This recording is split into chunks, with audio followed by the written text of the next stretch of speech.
miemitra mihitsy aho ny zava-manahirana ny zava-tsara tsy miemitra mihitsy aho tsy mora kory mitondra firenena andalam-pandrosoana mitondra firenena ny andalam-pandrosoana dia ao foana ilay tsy maro bokely ary mainkamanka akinaka fitondrana ary ao koa le fitiavana vola be loatra mba te azo satria manamboara manambola manaforce confiance voafidy no filohan'ny Republika Madagasikara mandritra ny 5 taona manaraka indray ary dia tsara no milaza fa ataoko tsara lavitra no ny mandat premier mandat ny deuxième mandat.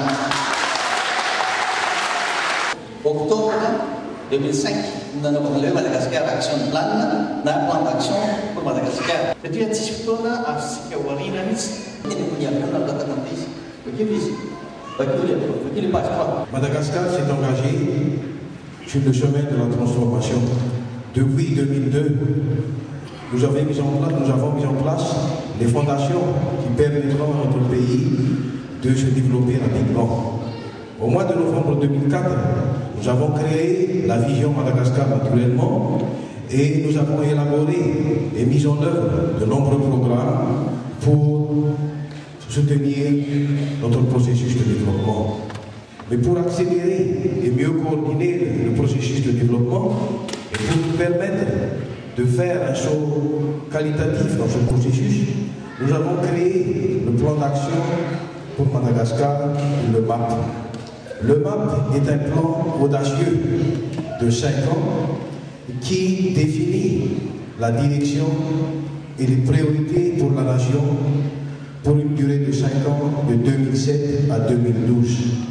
Il définit les engagements, les stratégies et les actions qui pourront accélérer le développement rapide, conduire à la réduction de la pauvreté et s'assurer que le pays se développe en réponse aux défis de la mondialisation et selon la vision nationale de Madagascar naturellement et en accord avec les objectifs du millénaire pour le développement.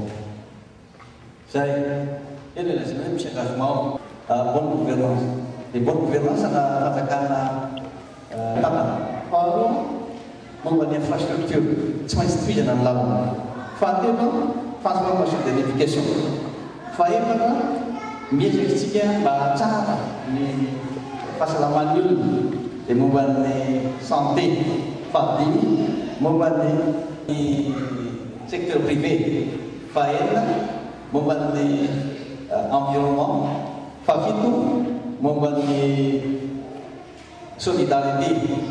Ary fahavalo momba ny pride na lay amiko national. Ny zava-dehibe indrindra amin'ny MAP izao tsy maintsy ataontsika manaraka an'izay ataon'ny firenena hafa. Voalohany indrindra mobilisation ny olona rehetra, mobilisation ny olona rehetra miainga any ambany indrindra hatrany ambony indrindra. Ny zavatra tiana marina amintsika ty ianareo izay olona hiezaka mba handefasana azy aty aminareo dia ny fanovana fiatsana. Et maintsy indrindra ary ny nasana. Eo amin'ny 7 milliards de dollars eo ny tedavina anaovana ny transformation Madagascar ny taona. Zay eo ny eo amin'ny 5 milliards eo mahazo amin'ny fotoana. Eo amin'ny tena raharaha tsy ny fitadiavana ny vola akory fa ny raharaha dia ny mobilisation ny olona malagasy mba tena nanana n'ilay appartenance na le campé ownership. Zany hoe tena izy mihitsy zany mandray amin'ny tanana amin'ilay fampandrosoana fa tsy miandry fotsiny. Isika pays africaine dia tsy maintsy manao effort be mihitsy miara amin'ny mahazatra satria tsy misy akory